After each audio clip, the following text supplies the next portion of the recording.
I was on a pilgrimage in Rome in St. Peter's Basilica at the tomb of St. John Paul II. And I was praying for a friend of mine, a Polish friend of mine. Her mom was very ill.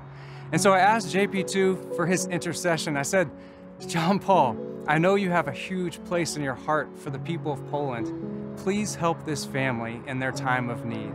And that night I went back to my room and I sent an email off, a note telling my friend that I had prayed for her mother.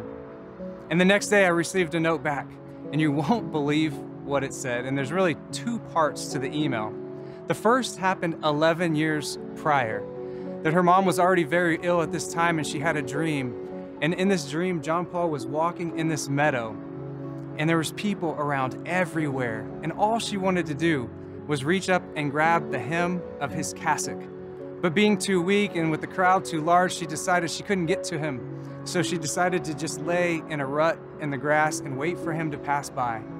And sure enough, when he passed by, she reached up, but she didn't have the strength to grab his cassock. She was only able to grab a piece from his sock. And at that moment, John Paul felt it. He turned to her and said, "Don't worry.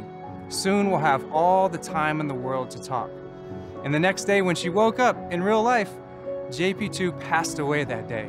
And so the story always held an important place in this family's history. They held it close to their hearts. And now 11 years later, and this precise moment when I'm at his tomb praying for her family, this is what happened. That her mom was in Mass, she was a daily communicant, and she was in Krakow.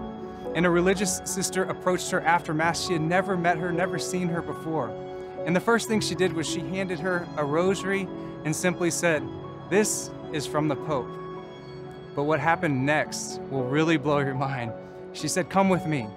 And then they proceeded to walk to the residence in which she was staying. She went on to explain that many, many years ago, she worked at the Vatican, that she did all the Holy Father's sewing. And they began to see that he was a living, walking, breathing saint, that one day all of these items would be relics. And then she turned and she said, "I have no idea why I'm doing this." And she grabbed a piece, a white piece of cloth. And she said, "This is from the sock of St. John Paul II."